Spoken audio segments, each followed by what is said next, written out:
မင်္ဂလာပါခင်ဗျရန်ကုန်ခေတ်တစ်ကနေဒီကနေ့လည်းခင်ရရှိထားတဲ့ပြည်တွင်းသတင်းနဲ့နိုင်ငံတကာသတင်းတွေကိုတင်ဆက်ပေးပါမယ်ပြည်တွင်းမှာ73စီရောင်းဝယ်ဖြန့်ဖြူးမှုတွေအတွင်းမတမာမှုအပြင်ဒေါ်လာဝယ်ရောက်ကိစ္စတွေနဲ့ပါ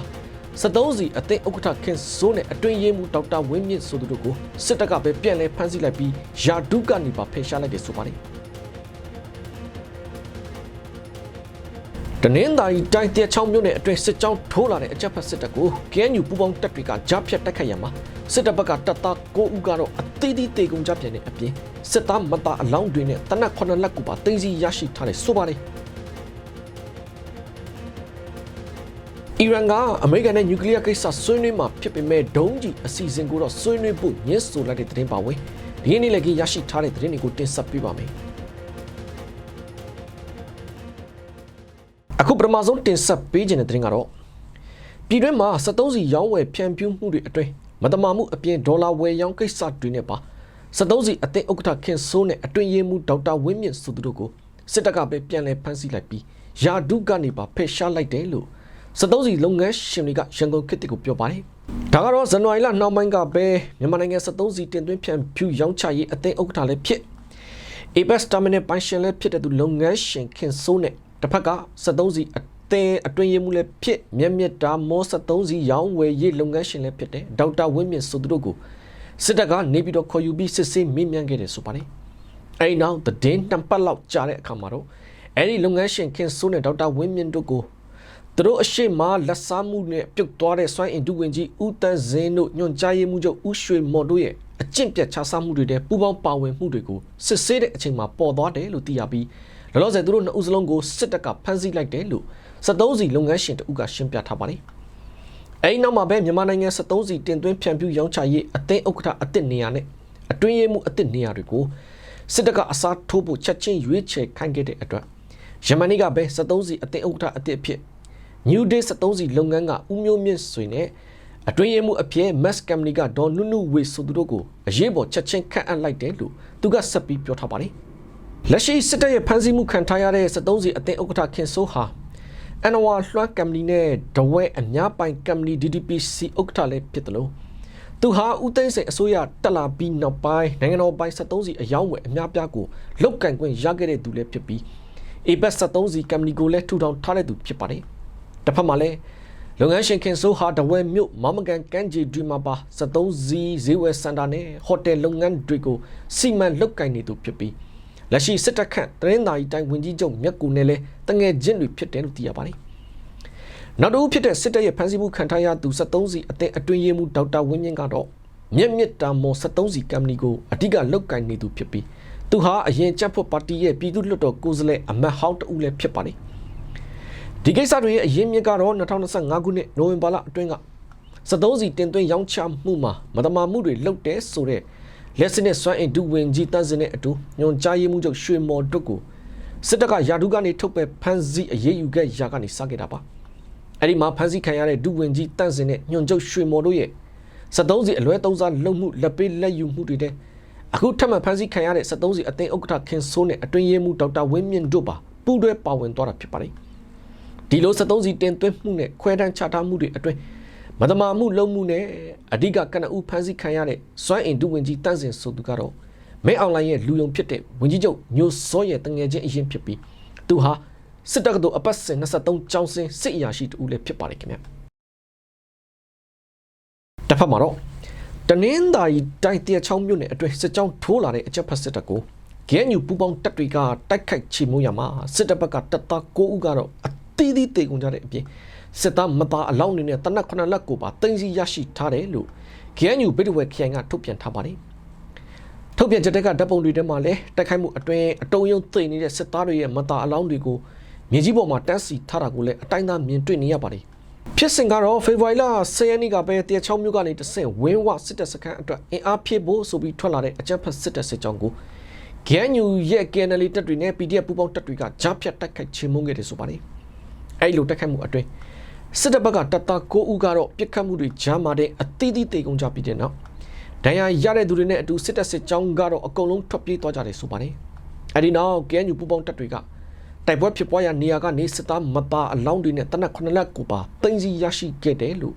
KNU ဘိတ်တဝဲခိုင်ကထုတ်ပြန်ထားပါတယ်လက်ရှိတွင်လိုက်တိုင်းမှာတော်လိုင်းတပ်တွေထိန်းချုပ်ထားတဲ့နေမြေနဲ့စစ်တပ်ကတပ်ဆွဲထားတဲ့နေရာတွေဆိုတာမျိုးနှစ်ဖက်ရှိနေပြီးစစ်တပ်ကလည်းတော်လိုင်းတပ်တွေရဲ့နေမြေတွေဘက်ကိုစစ်ကြောင်းတွေပဲဖြစ်ဖြစ်စစ်ကားတွေပဲဖြစ်ဖြစ်ထွက်လာလိမ့်ရှိသလိုအဲ့ဒီလိုထွက်လာတာနဲ့အခုလိုပဲတော်လိုင်းတပ်တွေရဲ့တိုက်ခိုက်ချေမှုန်းမှုကိုခံရတဲ့အခြေအနေတွေဟာ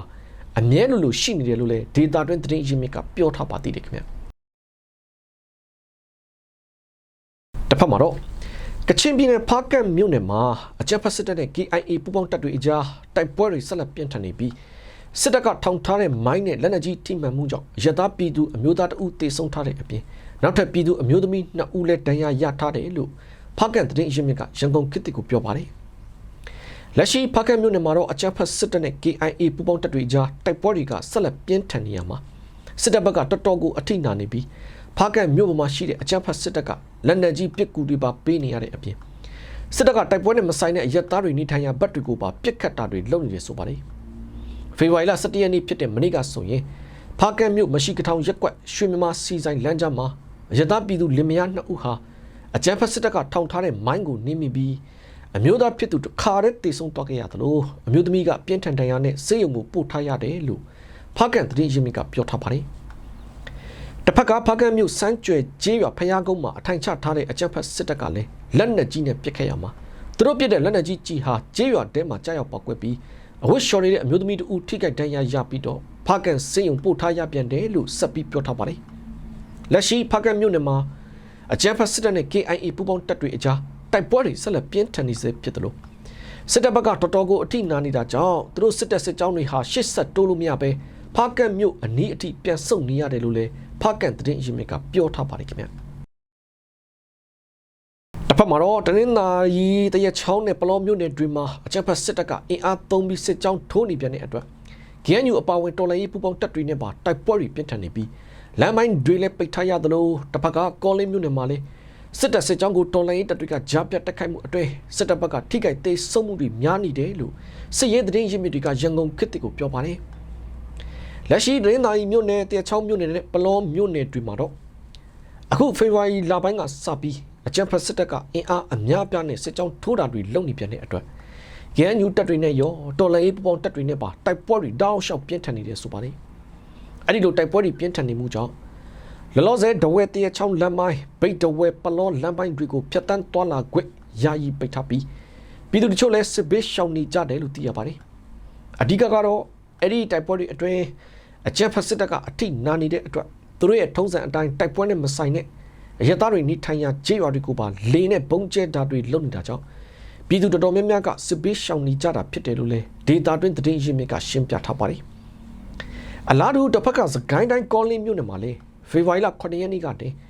းရသားတွေနေထိုင်ရာကျေးရွာတွေဘက်စစ်ကြောင်းထိုးလာပြန်တဲ့အကြမ်းဖက်စစ်တပ်စစ်ကြောင်းကိုဒေါ်လန်ရေးပူပေါင်းတပ်တွေကတရက်ခုံကျေးရွာအနီးရောက်မှာကြားဖြတ်တိုက်ခိုက်မှုအတွင်းစစ်တပ်ဘက်ကထိခိုက်သေးဆုံးမှုတွေများပြားပြီးလက်နက်ခဲယမ်းတွေကိုပါတော်လိုင်းတပ်တွေကတင်စီရရှိထားသေးတယ်လို့ကောလင်းခိုင် PDF တရင်နှစ်ကထုတ်ပြန်ထားပါတယ်ခင်ဗျာတစ်ဖက်မှာတော့စကိုင်းတိုင်းကအင်းတော်မြို့နယ်မှာအယုံကြီးရဲ့မြို့နယ်ပြည်သူ့လုံခြုံရေးတပ်ဖွဲ့ပလဖနဲ့မြို့နယ်တရားရုံးတို့ပူးပေါင်းပြီးမူရစေဝါတွေကိုမိရှုဖျက်ဆီးခဲ့တယ်လို့ထုတ်ပြန်ထားပါတယ်မိရှုဖျက်ဆီးခဲ့တဲ့မူရစေဝါတွေဟာအမျိုးသားညီညွတ်အစိုးရတရားရုံးကနေစီရင်ချက်ချမှတ်ထားပြီးသားမူရစေဝါပြစ်မှုတွေကနေတပ်တေကံမူရစေဝါတွေဖြစ်ပြီးပြီးခဲ့တဲ့ဇန်နဝါရီလ25ရက်နေ့မှာမိရှုဖျက်ဆီးခဲ့တာလို့သိရပါတယ်အဲဒီလိုမိရှုဖျက်ဆီးခဲ့တဲ့အထက်မှာဘိန်းဖြူ1941 gramဘိန်းမဲ19.95 ကီလိုဂရမ်နဲ့ WY ဆေးပြား1913 gram တို့ဖြစ်တယ်လို့ထုတ်ပြန်ချက်မှာဖော်ပြထားပါတယ်။မူရစေဝါတွေမိရှုဖျက်ဆီးမှုကို NGA ပြည်ဒဲရေးနဲ့လူမှုကြီးကြပ်ရေးဝန်ကြီးဌာနဒုတိယဝန်ကြီးပြည်သူ့ရဲတပ်ဖွဲ့ရဲချုပ်ခရိုင်မြို့နယ်အဆင့်ပလဖတပ်တွေနဲ့အတူတရားရေးဌာနတာဝန်ရှိတဲ့သူတွေတက်ရောက်စစ်ဆေးခဲ့တယ်လို့သိရပါတယ်။အဲဒီနောက်ဇန်နဝါရီလ25ရက်နေ့မှာပဲအမျိုးသားညီညွတ်အစိုးရပြည်ထောင်စုဝန်ကြီးချုပ်ရုပ်ဝန်ကြီးဒေါက်တာဇော်ဝေဆိုးနဲ့ကာကွယ်ရေးဝန်ကြီးဦးရင်မူတို့ဦးဆောင်ပြီးအယုံကြီးထိန်းချုပ်နေမြေအတွင်းမှာဖမ်းမိတဲ့ကာလတန်ဖိုးကျပ်သိန်းပေါင်း3သိန်းဝန်းကျင်ရှိတဲ့မူရစေဝါတွေကိုမိရှုဖျက်ဆီးခဲ့ပါတယ်ခင်ဗျာ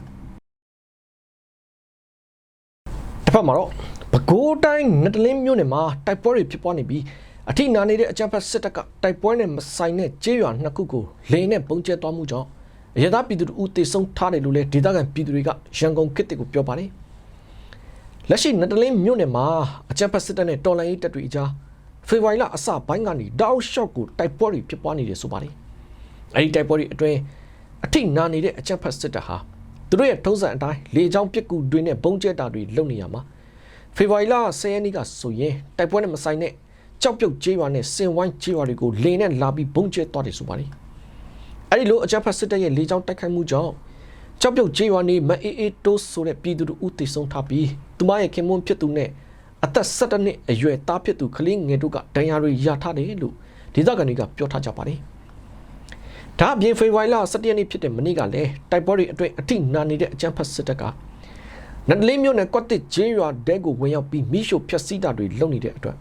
အဲ့ဒီကျေးရွာကပြည်သူတွေအပြင်အနီးနားမှာရှိတဲ့အိမ်30မင်းဘူးကျော်ဥယျင်စုဘန်ကောက်တန်းနဲ့တာခွကျေးရွာနေပြည်သူတွေပါဘေးလွတ်ရာတွေကိုတင်းရှောင်နေရတယ်လို့ဒေသခံတွေကပြောထားကြပါတယ်ခင်ဗျ။ဒီတစ်ခါဆက်ချင်တာကတော့ပြည်ပအလုပ်သမားတတိကန်ကပ်ပြ OWIC ရှောက်ထားတဲ့အချိန်မြန်မာစီးပွားရေးဗန်မာတာတိုက်ရိုက်ငွေပေးသွင်းရမယ်လို့အကြမ်းဖက်စစ်တပ်လက်အောက်ခံအလုပ်သမားဝန်ကြီးဌာနကညွှန်ကြားထားပြန်တယ်လို့သိရပါတယ်။ပြည်ပသွားရောက်အလုပ်လုပ်ကိုင်မဲ့မြန်မာအလုပ်သမားတွေအတွက်မဖြစ်မနေကိုင်ဆောင်ရတဲ့ OWIC ကပ်ပြုလုပ်ဖို့လိုအပ်တဲ့ဝန်ဆောင်ကားတွေကို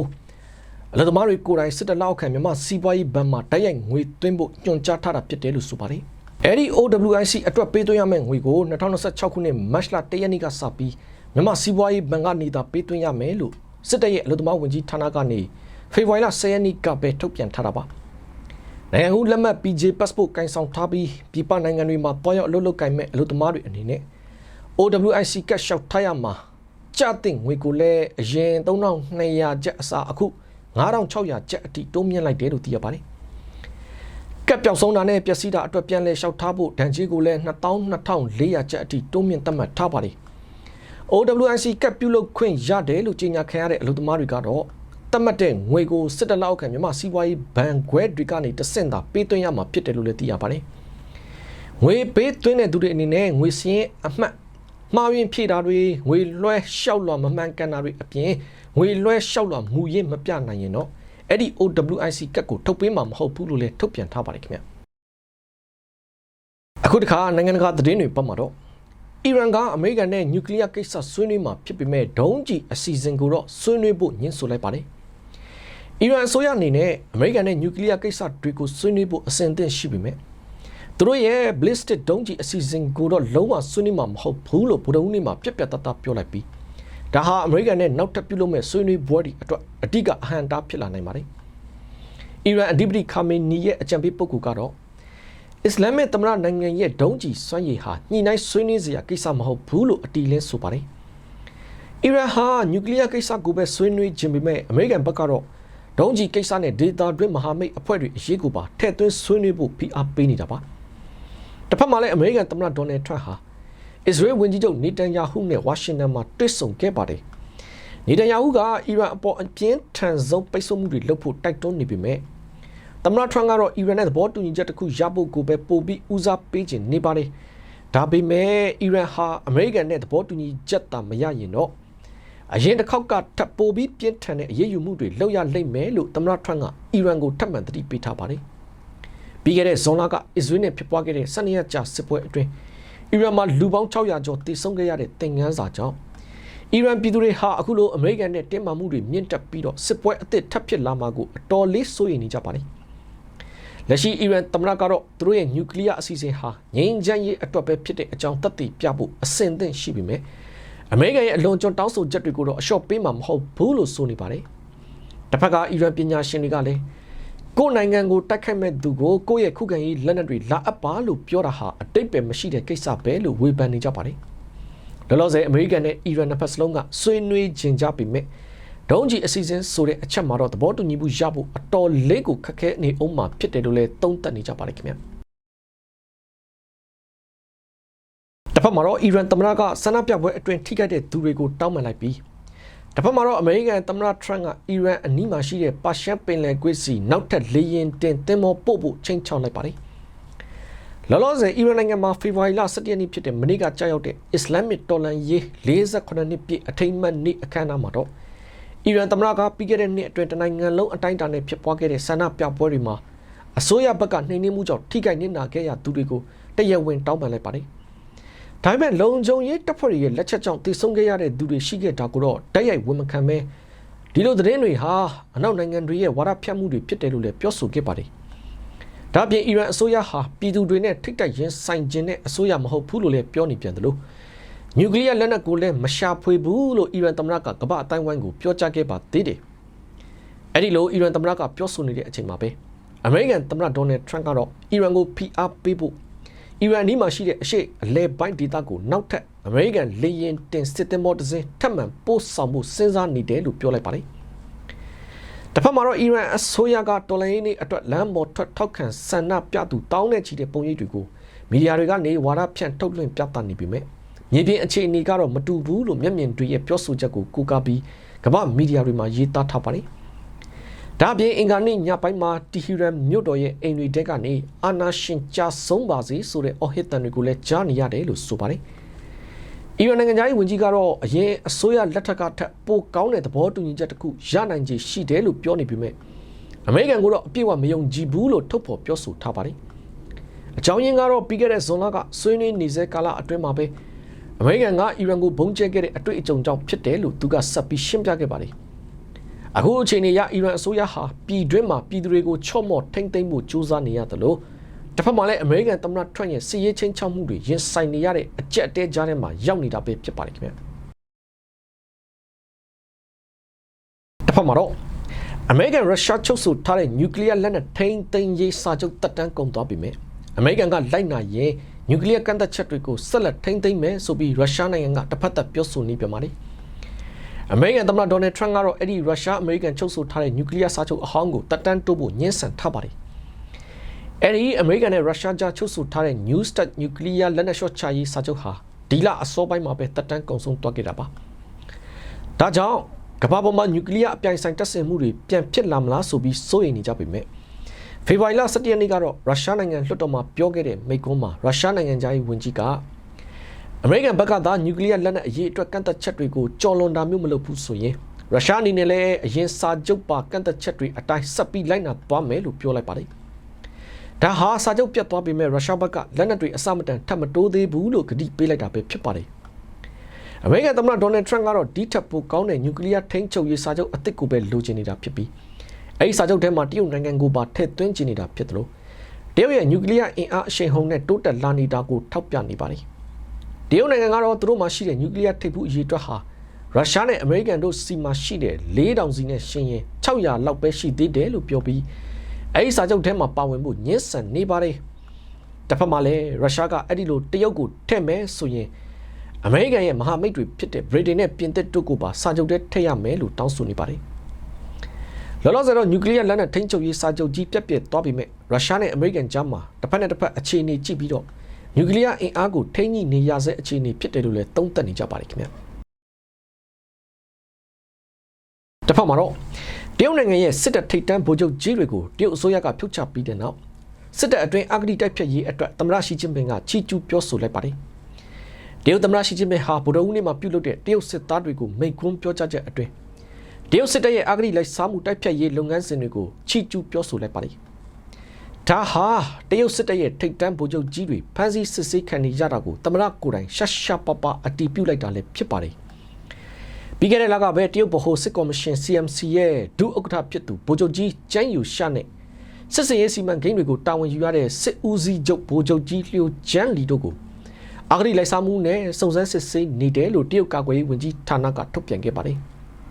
သူတို့နှစ်ဦးဟာသမ္မတရှီကျင်းပင်အာဏာရလာကတည်းကလှုပ်ဆောင်နေတဲ့အဂတိတိုက်ဖျက်ရေးစစ်စင်ရေးအတွင်းနောက်ဆုံးဖမ်းဆီးခံရတဲ့တရုတ်စစ်တပ်ထိပ်တန်းခေါင်းဆောင်တွေလည်းဖြစ်ပါတယ်။သမ္မတရှီကတော့စစ်တပ်ဟာအဂတိတိုက်ဖျက်ရင်းနဲ့တော်လှန်ရေးစိတ်ဓာတ်တွေပိုပြီးမာကျောလာတယ်လို့သုံးနှုန်းခဲ့ပါတယ်။ဒါဟာတရုတ်စစ်တပ်နဲ့ပါတီအပေါ်တစ္ဆာစောင့်သိမှုကိုပိုပြီးခိုင်မာအောင်လှုပ်ဆောင်လာတာလို့လည်းရှုမြင်နေကြပါတယ်။အခုလိုဖြုတ်ထုတ်သက်မှုတွေကြောင့်2022ခုနှစ်တုန်းကအဖွဲ့ဝင်9ဦးရှိခဲ့တဲ့တရုတ်ဗဟိုစစ်ကော်မရှင် CMC မှာအခုဆိုရင်သမ္မတရှီကလွဲလို့ဗိုလ်ချုပ်ကြီးတဦးတည်းပဲကျန်ပါတော့တယ်။ပြီးခဲ့တဲ့နှစ်ဟာတရုတ်စစ်တပ်အတွက်ပုံမှန်မဟုတ်တဲ့ထူးခြားတဲ့နှစ်ဖြစ်ခဲ့ပေမဲ့တရုတ်စစ်သားတွေဟာယုံကြည်အားကိုးထိုက်တဲ့သူတွေဖြစ်တဲ့အကြောင်းသက်သေပြနိုင်ခဲ့တယ်လို့လည်းရှီကျင်းပင်ကဆိုပါတယ်။ဒီမိန့်ခွန်းပြောကြားတဲ့အခမ်းအနားမှာတရုတ်ကာကွယ်ရေးဝန်ကြီးဒေါန်ကျန်းလည်းတက်ရောက်ခဲ့တာကိုတွေ့ရပါတယ်။တရုတ်သမ္မတရှီကျင်းပင်ဟာစစ်တပ်အတွင်းကအဂတိလိုက်စားမှုကိုအကြောင်းပြပြီး သူ့ဘော်သစ္စာမရှိတဲ့ဒူဒါမို့အနောက်ရှက်ဖြစ်တဲ့ဒူတွေကိုဖယ်ရှားပြီးတော့စစ်တပ်ကိုတလက်ကင်တဲ့ထိန်းချုပ်ဖို့စ조사နေတာဖြစ်တယ်လို့လည်းပြောဆိုနေကြပါတယ်ခင်ဗျ